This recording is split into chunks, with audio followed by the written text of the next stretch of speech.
Hello, this is Sam from Imago Logos, and today we're going to be exploring whether or not Mark 13:30 is a false prophecy. So here's the passage using the NIV translation. Now learn this lesson from a fig tree. As soon as its twigs get tender and its leaves come out, you know that summer is near. Even so, when you see these things happening, you know that it is near, right at the door. Truly, I tell you, this generation will certainly not pass away until all these things have happened. And just at the bottom, I have some notes, like I take Mark 13:24 through 27 to be about the parousia. So here's what C.S. Lewis has to say on Mark 13:30. The apocalyptic beliefs of the first Christians have been proved to be false. It is clear from the New Testament that they all expected the second coming in their own lifetime. And worse still, they had a reason, and one which you will find very embarrassing. Their master had told them so. He shared and indeed created their delusion. He said in so many words, "This generation shall not pass till all these things be done." And he was wrong. He clearly knew no more about the end of the world than anyone else. It is certainly the most embarrassing verse in the Bible. So here's the critical commentary position from Joel Marcus, pretty famous Mark scholar, commenting on Mark 13:30 through 31. What will last and what will not? The next verse confirms this eschatological expectation. All these things, which include the eschatological culmination, will come to pass within a generation of Jesus' Olivet speech. Since the biblical generation is about 40 years, and since Jesus died in the early 30s CE, our passage places the coming of the end squarely within the time frame of the Markan present. For Mark, therefore, the eschatological timer is ticking, and the explosion could come at any time. So here's kind of the logic of the argument. Premise 1. Mark 13:24 through 27 appears to describe the parousia, that is the second coming of Christ. Premise 2. Mark 13:30 states that all these things will take place within this generation. Premise 3.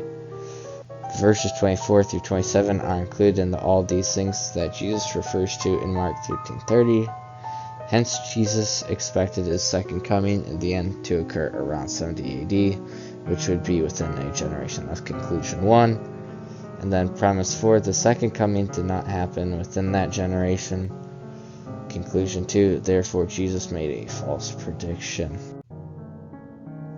So, I have a problem with this, and I think the disciples' question is the key to interpreting Mark 13:30. As you can see, the specific language used in Mark 13:4, which is regarding the destruction of the temple, and Mark 13:30 indicates that when Jesus refers to all these things occurring within the generation, he is specifically referring to the events related to the destruction of the temple and not his second coming. So, scholars have long observed inclusio between Mark 13:4 and Mark 13:23b, suggesting that verses 24 through 27 is not included in all these things in Mark 13:30. And then the opening Allah of 13:24 is a strong adversative and indicates a change in subject from the preceding material. So that kind of just indicates the same thing, that it would be different from all these things. So when will the coming of the Son of Man be? In Mark 13:24, Jesus says that following this distress is when the coming of the Son of Man will be. And according to Mark 13:24, the parousia takes place after the period of great distress, tribulation, or affliction described in Mark 13:14 through 23, which culminates in the destruction of the temple. Since this period includes the events surrounding the abomination of desolation and the temple's fall, the parousia is portrayed as occurring after the temple's destruction. So there's also some specific language in Mark 13:28 through 31, which recalls Mark 13:14, regarding the pertinence of Mark 13:28 through 31 with the temple. 13:29 declares, and when you see, repeating the phrasing of 13:14, which similarly says, but when you see. In 13:14, the visible event is the abomination of desolation, the sign that precedes the temple's destruction. Additionally, 13:29 through 30 declares that when the disciples see these things happening, it is near, and that these things will happen before this generation passes away. If all these things were to include reference to the phenomena of 13:24 through 27, and it were to refer to the theophany, that would mean the phenomena precede the theophany. But the cosmic phenomena of 13:24 through 25 accompanied the theophany. They do not precede it. Therefore, they cannot be signs that indicate its nearness, for they are contemporaneous with it.